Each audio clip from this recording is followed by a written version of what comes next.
βρισκόμαστε στο 1976. Στη Θεσσαλονίκη, σε ένα θρυλικό υπόγειο στο Βαρδάρι, το Αλέγκρο. Εκεί, ο νεαρός Βασίλης Καράς μοιράζεται την πίστα με έναν γίγαντα του λαϊκού τραγουδιού, τον πρόδρομο Τσαουσάκη. Οι εποχές ήταν δύσκολες και οι διαφορές χαοτικές.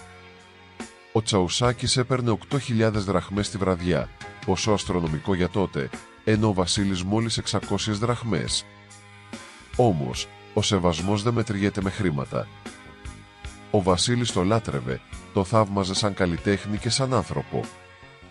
Ένα βράδυ, ο Τσαουσάκης τον πλησιάζει και του λέει κάτι που τον αφήνει άφωνο. «Θέλω να λες κάθε μέρα το πλήγωσε με. Είμαι σίγουρος πως θα το πεις πολύ καλά και θέλω να το ακούω μόνο από σένα». Ο Βασίλης, ξαφνιασμένος, ψελίζει. «Κύριε πρόδρομε, πώς να το πω εγώ αυτό το τραγούδι που το έχετε πει εσείς?» Η απάντηση του Τσαουσάκη ήταν η απόλυτη επιβράβευση. «Αυτό που σου λέω εγώ. Θα το λες λίγο πριν βγω εγώ, να το ακούω».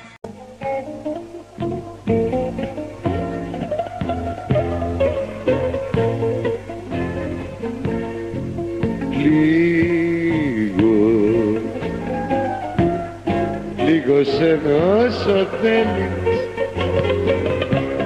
όσο σε βάστα η καρδιά. Δεν το περίμενα ποτέ από σένα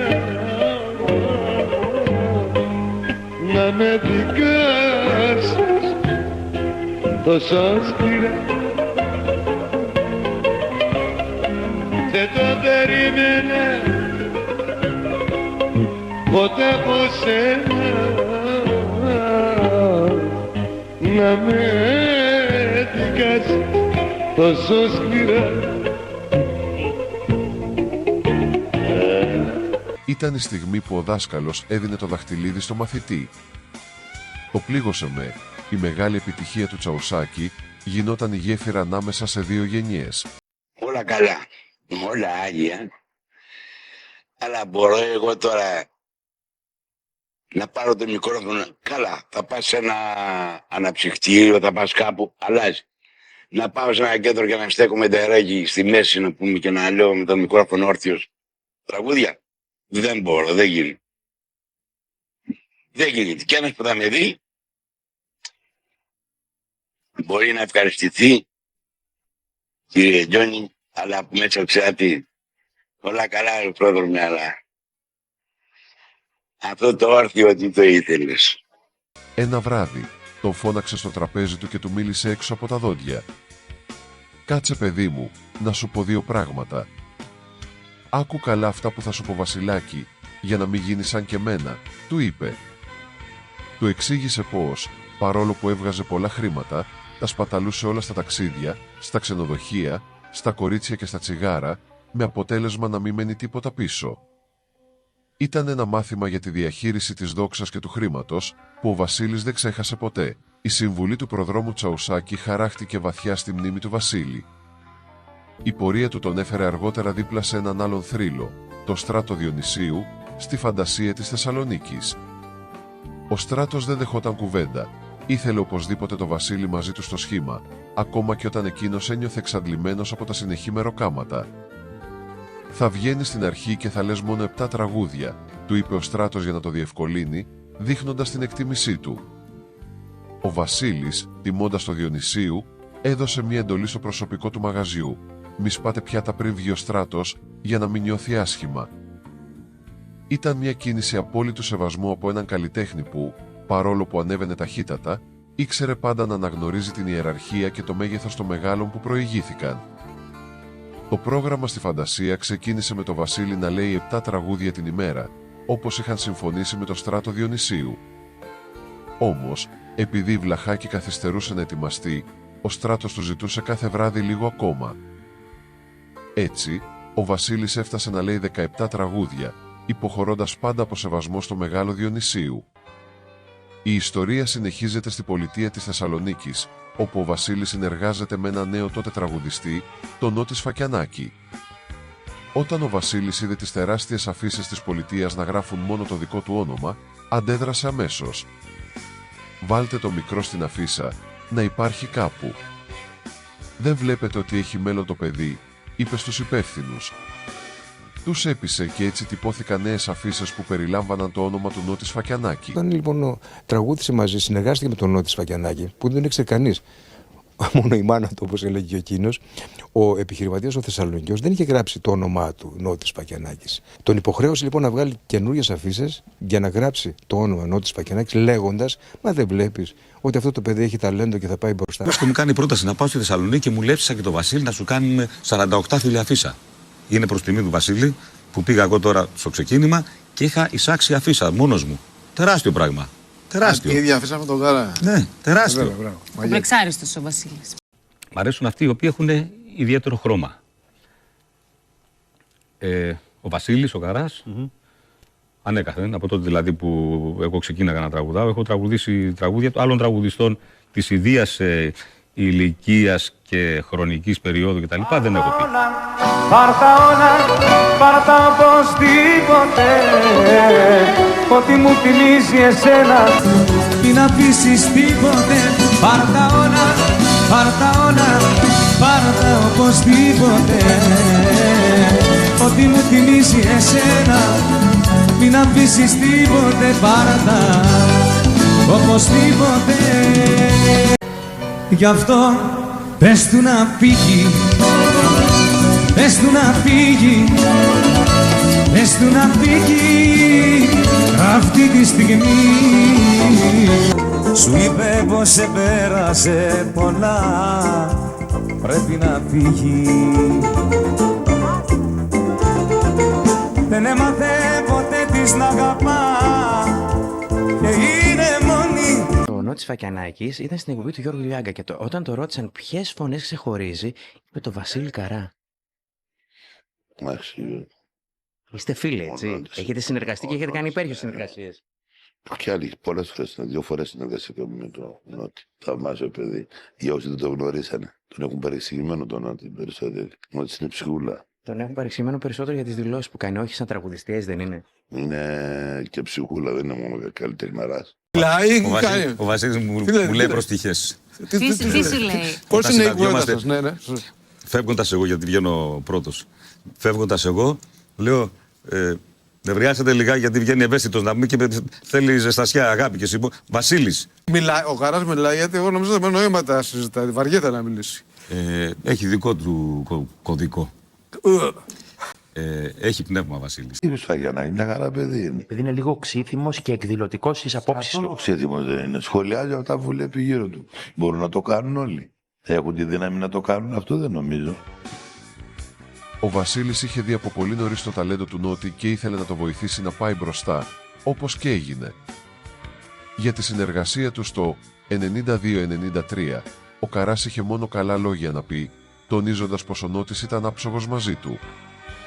Την ίδια περίοδο, ένα τραγούδι που έγραψε ο Μάνος Ξηδούς, το Αστυναλέη, προοριζόταν αρχικά για άλλον καλλιτέχνη, αλλά η μοίρα είχε άλλα σχέδια. Σου είπε έτσι πρέπει για χαρά, εσύ να κρίζεις.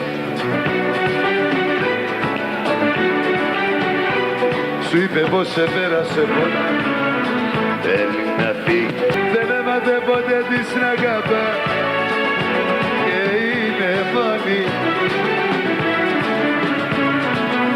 Δεν έμαθε ποτέ της να πονά και σε πληγώνει. Ας την λέει, ας την λέει, εκείνη μόνο ξέρει και μέσα της τα κλαίει. Ας την λέει, αυτή θα χάσει. Σου ράγισε για λίγο την καρδιά, ας σου περάσει. Δεν έμαθε ποτέ της να αγαπά και είναι μόνη. Δεν έμαθε ποτέ της να πονά και σε πληγώνει.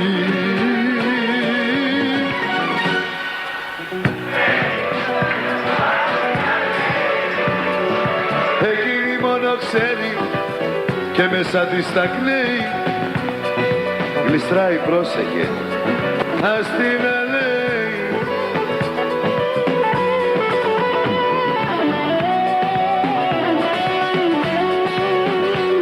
Ας την αλέει.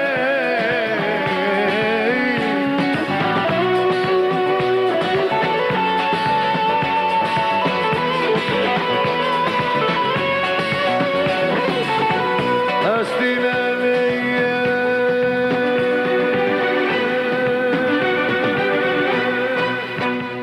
Η ιστορία του τραγουδιού «Ας την αλέει» είναι από εκείνες που αλλάζουν την πορεία της ελληνικής μουσικής. Το κομμάτι γράφτηκε από τον Μάνο Ξηδούς και αρχικά προοριζόταν για το Στράτο Διονυσίου. Όμως, ο θάνατος του Στράτου το Μάιο του 1990 άφησε το τραγούδι χωρίς φωνή. Η αναζήτηση για μια αυθεντική λαϊκή χρειά οδήγησε στο Βασίλη Καρά. Όταν ο Βασίλης άκουσε για πρώτη φορά τον ντέμο στους διαδρόμους της Μήνος, παιγμένο μόνο με μια κιθάρα, δεν ενθουσιάστηκε. Χρειάστηκε η παρέμβαση του παραγωγού Αχιλλέα Θεοφίλου για να το ξανακούσει 20 μέρες μετά.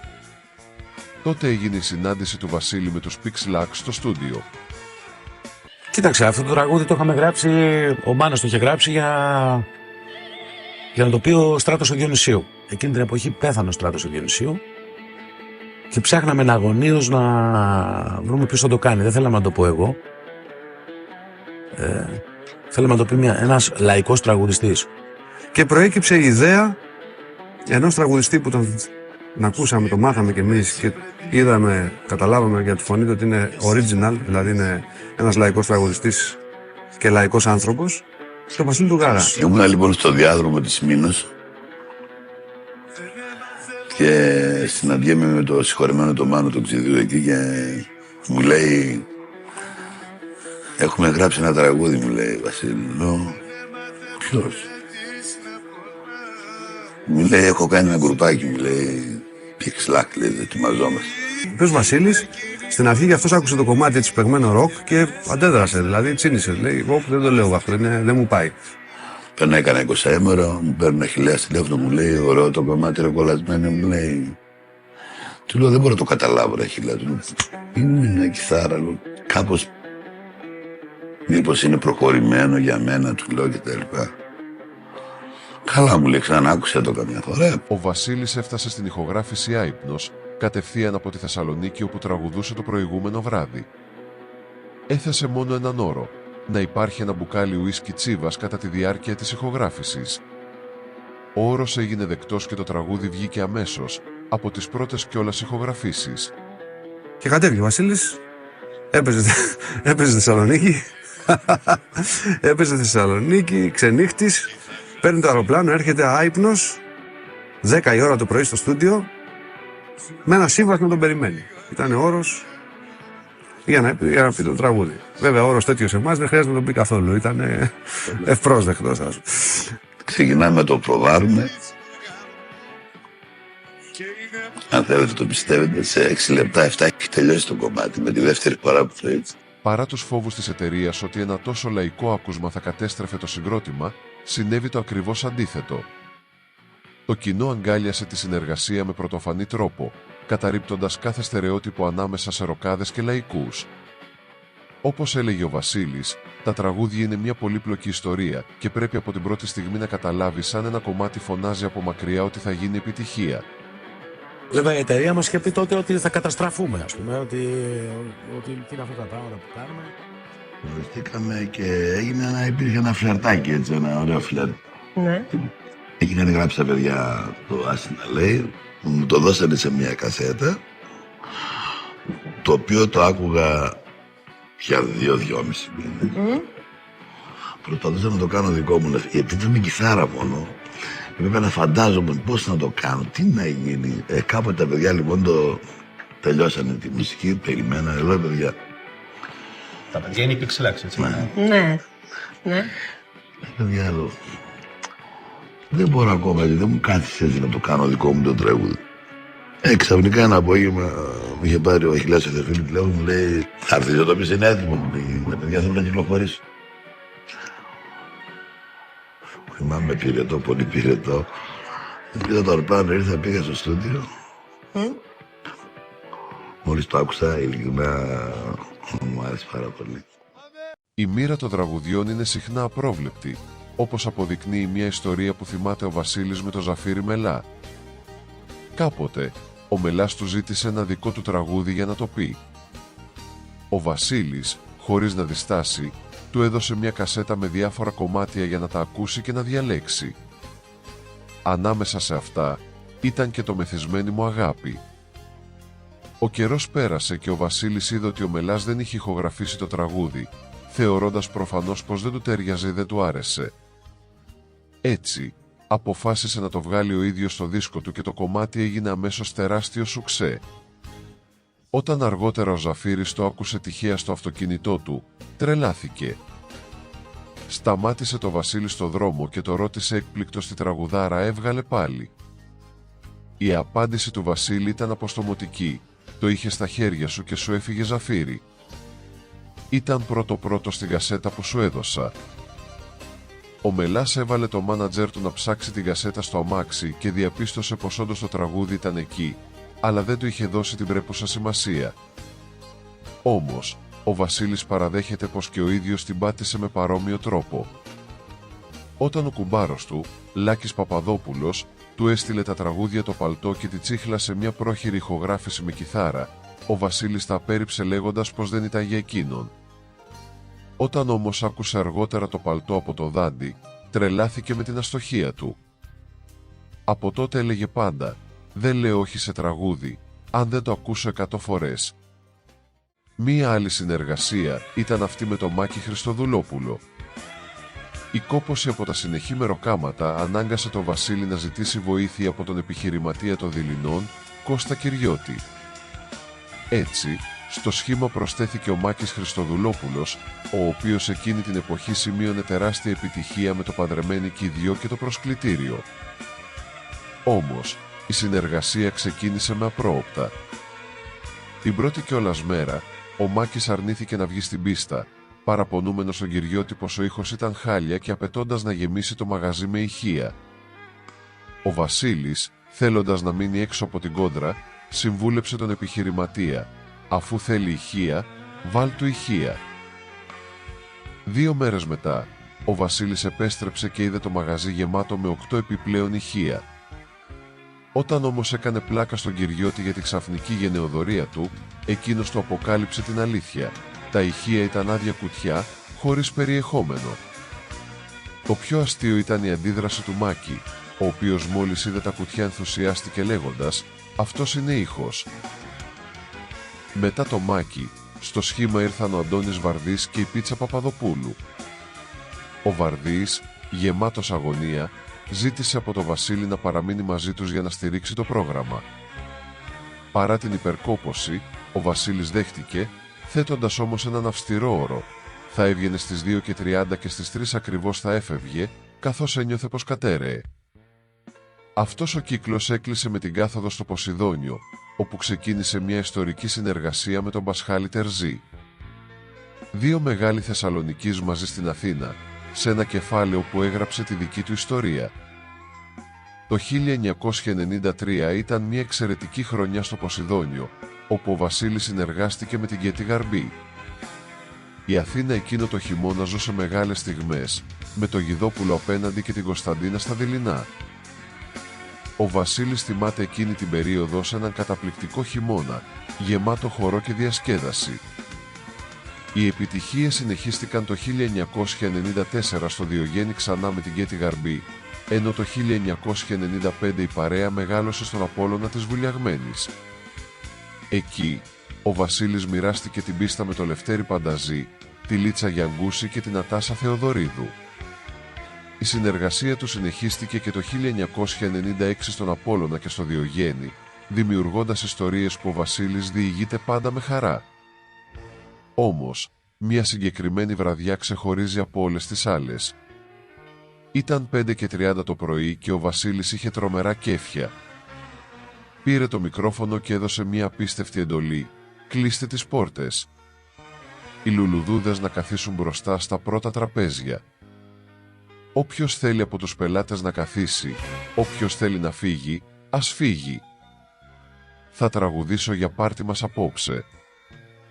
Κανένας δεν κουνήθηκε από τη θέση του. Ο Βασίλης συνέχισε να τραγουδάει μέχρι τις 9 ακριβώς το πρωί, σε ένα πρόγραμμα ανεπανάληπτο που το απόλαυσε ο ίδιος όσο λίγες φορές. Δεν έλεγε συχνά στα μπουζούκια τραγούδια που γούσταρε τόσο πολύ, αλλά εκείνη η ιδιαίτερη βραδιά έμεινε χαραγμένη στη μνήμη όλων όσων βρέθηκαν εκεί, αλλά και στην καρδιά του ίδιου του Άρχοντα.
Όταν ο Βασίλης Καράς έκανε τα πρώτα του βήματα στην Αθήνα, ο Τόλης Βοσκόπουλος ήταν πάντα εκεί να το στηρίζει, δίνοντας το παρόν στα μαγαζιά όπου τραγουδούσε. Όταν ήρθε η στιγμή να συνεργαστούν, το πρώτο τους ραντεβού έγινε στο σπίτι του Τόλη. Ο πρίγκιπας, ξέροντας πως ο Βασίλης πίνει τσίβας, του είχε φυλάξει μια έκπληξη, ένα μπουκάλι κρυμμένο κάτω από το τραπέζι. Παρά τον τεράστιο σεβασμό που έτρεφε για το μύθο Βοσκόπουλο, ο Βασίλης είδε αμέσως πως το πρόγραμμα που οραματιζόταν ο Τόλης ήταν εκτός κλίματος και εποχής. Χωρίς να χάσει χρόνο, είπε στον κιθαρίστα του Τόλη, τον Νικολόπουλο, «Αδερφέ, να το αλλάξουμε λίγο το πρόγραμμα, να μην είναι τόσο παλιό, να έχει φρεσκάδα». Για να δέσει η συνεργασία, ο Βασίλης ζήτησε από το Φίβο να γράψει ένα ντουέτο για τους δυο τους. Έτσι γεννήθηκε το «Μια γυναίκα φταίει».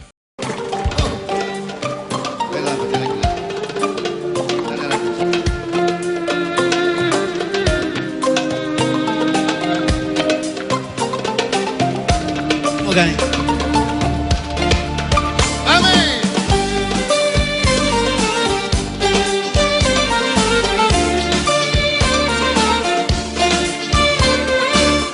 Έλα, Πιλή. Έλα, έχουμε παρέα. Δείχνεις τόσο λυπημένος Τόλι από το πρωί.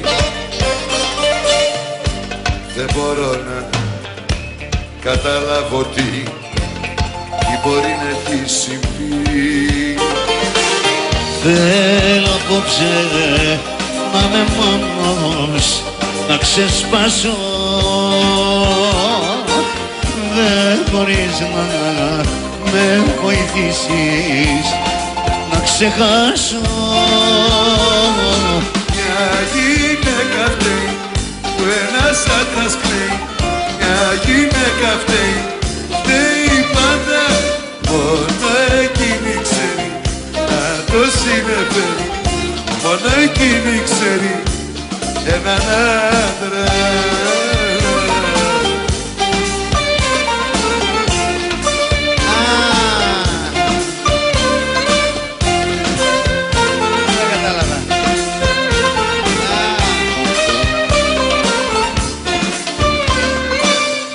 Δείχνεις τόσο λυπημένος πολύ από το πρωί,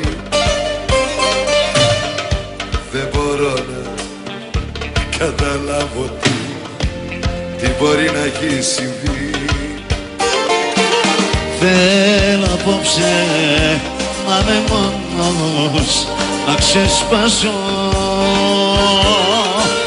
Δεν μπορείς να με βοηθήσεις να ξεχάσω. Μια γυναίκα φταίει που ένας άντρας κλαίει, μια γυναίκα φταίει, φταίει πάντα. Μόνο εκείνη ξέρει να το συνεφέρει, μόνο εκείνη ξέρει.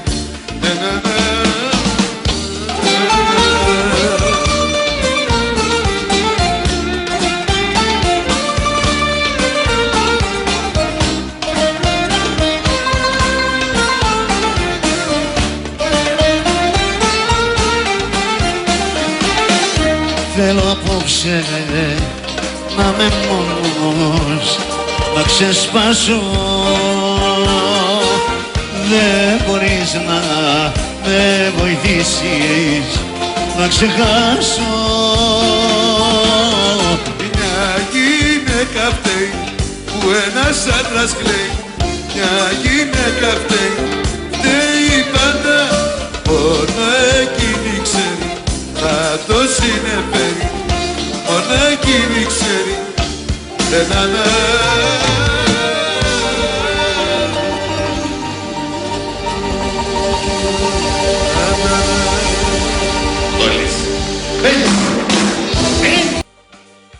Ο Τόλης στην αρχή δίσταζε, αλλά ο Βασίλης τον έπεισε με την ομπροσύνη του.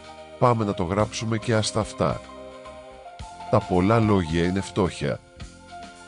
Το τραγούδι έγινε τεράστια επιτυχία και οι δυο τους έγιναν αχώριστοι φίλοι. Ο Τόλης λάτρευε τη λαϊκότητα και το χιούμορ του Βασίλη, λέγοντάς του χαρακτηριστικά «Όλο τρίπλες μου κάνεις μπίλι». Και ο Βασίλης, με τη σιγουριά του άρχοντα, του απαντούσε «Ρε συ Τόλη, άλλαξαν οι εποχές. Έχε μου εμπιστοσύνη». Έχεις κάνει ένα φοβερό ντουέτο, το θυμάμαι και είχα ενθουσιαστεί μαζί με τον Τόλη Βοσκόπουλο. Ναι. Σας θυμάμαι να λέτε μαζί το «Μια γυναίκα φταίει» και ήταν μια συγκλονιστική στιγμή. Ο Τόλης είναι δάσκαλος. Είναι δάσκαλος. Και δεν είναι απλά δάσκαλος, είναι πρίτανης στο πανεπιστήμιο. Είναι από μόνος του μια ιστορία. Ο Τόλης δεν απαιτεί το σεβασμό. Μόνο που το γνωρίζεις, το σέβεσαι τον άνθρωπο αυτό με την ιστορία που έχει. Είναι πολύ καλό παιδί. Όση ώρα βλέπαμε το τραγούδι, ο Βασίλης Καράς μου είπε ο Τόλης ήταν και μεγάλο πειραχτήρι στην πίστα. Μεγάλο πειραχτήρι. Με χιούμορ πολύ και εκείνος, όπως και εσύ. Η συνεργασία του Βασίλη Καρά με τον Τόλη Βοσκόπουλο δεν είχε μόνο τραγούδι, αλλά και πολύ γέλιο. Ο Βασίλης θυμάται μια στιγμή που έσκασε μύτη ο Αντώνης Ρέμος και τους χαιρέτησε. Ο Τόλης, με το αμίμητο χιούμορ του, ρώτησε αμέσως «Τι θέλει αυτός εδώ?».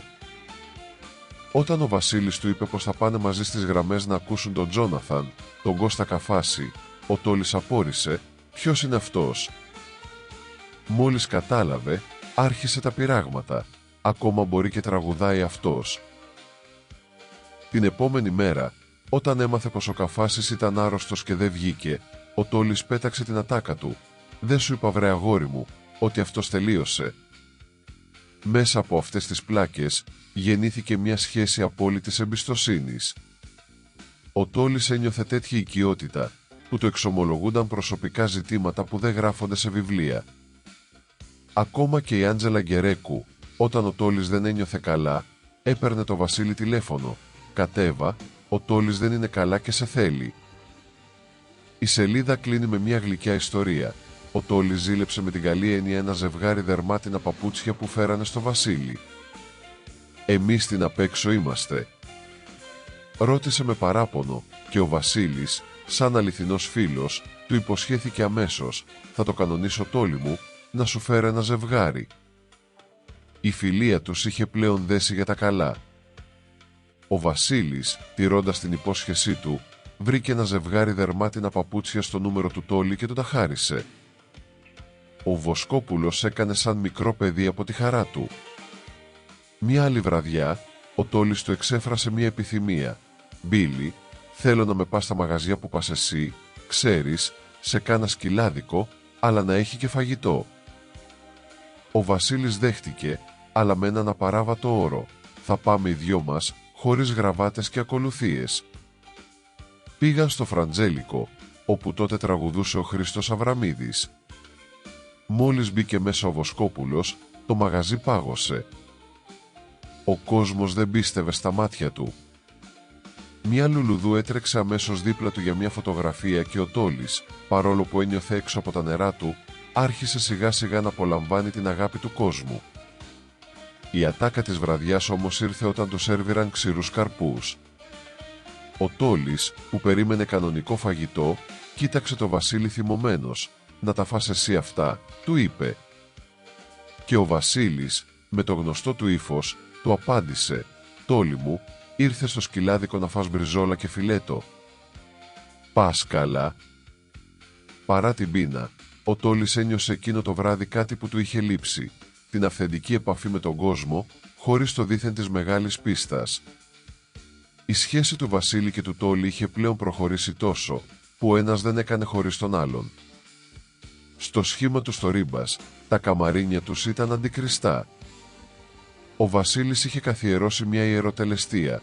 Κάθε φορά που ο Τόλης ετοιμαζόταν να ανέβει στην πίστα, ο Βασίλης έβγαινε από το δικό του καμαρίνι με τον μπουρνούζι, τον αγκάλιαζε και του έλεγε «Σκίστους, αγόρι μου».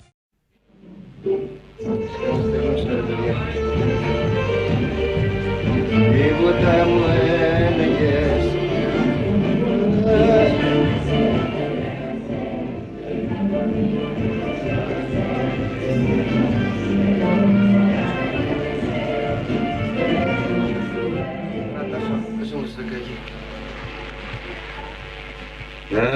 Δεν ρωτάς.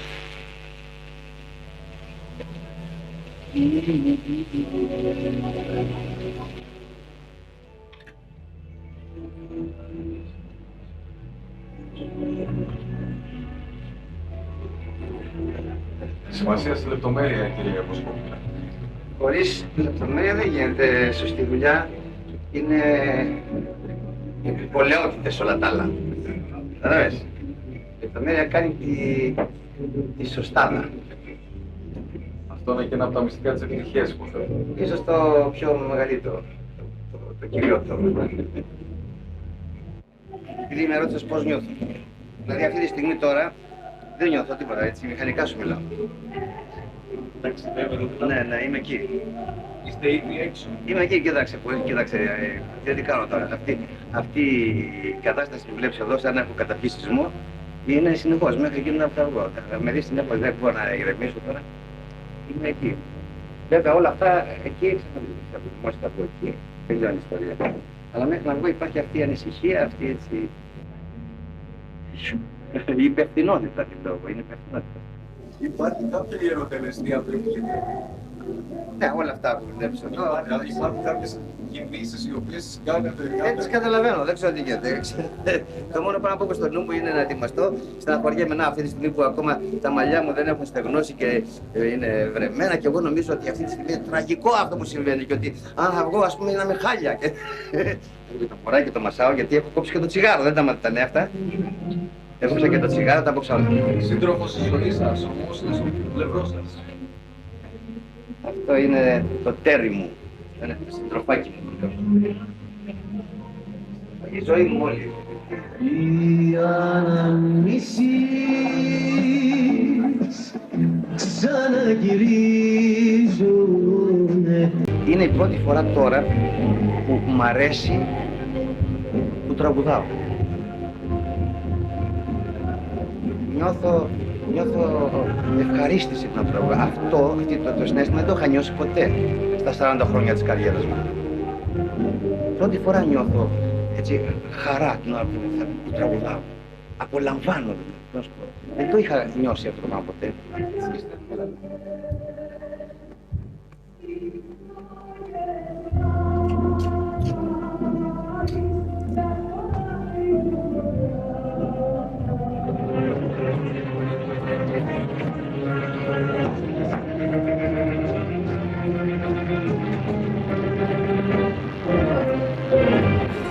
Μια βραδιά όμως, ο Βασίλης είχε κόσμο στο καμαρίνι του και δεν πρόλαβε να βγει. Ο Τόλης ένιωσε τόσο εκτεθειμένος χωρίς αυτή την κουβέντα, που του κράτησε μούτρα. Φώναξε το μέτρ με θυμό και του είπε «Πες του να έρθει μέσα». Όταν ο Βασίλης πήγε ανυποψίαστος, ο Τόλης του παραπονέθηκε σαν μικρό παιδί. «Γιατί μου το έκανες αυτό? Δεν ήρθες και όλα πήγαν χάλια. Μη μου το ξανακάνεις». Για το Βασίλη, ο Τόλης ήταν ένας άνθρωπος αγνός, τίμιος, που δεν είχε καμία σχέση με το χρήμα. Ζούσε στο δικό του βασίλειο, απομονωμένος, και η μόνη του χαρά ήταν η επαφή με τον κόσμο. Ακόμα και όταν σταμάτησαν να δουλεύουν μαζί, ο Τόλης τον έπαιρνε τηλέφωνο παραπονούμενος, «Γιατί με παράτησες, δεν με αγαπάς πια». Έκανε σαν μωρό παιδί, γιατί στο Βασίλη είχε βρει το στήριγμα που του έλειπε. Η συνεργασία του στο Ρίμπα στο καλοκαίρι εκείνο έμεινε στην ιστορία, αλλά δεν έλειψαν και στιγμές έντασης. Ο Βασίλης θυμάται μια βραδιά που ο Τόλης έκανε κάποιες βλακίες και ο ίδιος, κουρασμένος και εκνευρισμένος, του τα έψαλε κανονικά. «Έχεις κάνει όλες τις βλακίες του κόσμου και μάλλον τώρα ήρθε η ώρα να τα πληρώσω όλα εγώ». Ο Τόλης, αντί να θυμώσει, του απάντησε αφοπλιστικά «Μόνο σε σένα επιτρέπω να μου το λες αυτό, αγόρι μου, και να μου ταχώνεις». Ο Τόλης εκείνη την περίοδο είχε κόψει το ποτό και το τσιγάρο, κάτι που του προκαλούσε μεγάλο εκνευρισμό. Ο Βασίλης, βλέποντας το ζορισμένο, έκανε κάτι πονηρό. Του έβαζε κρυφά λίγο ουισκάκι μέσα στο νερό του.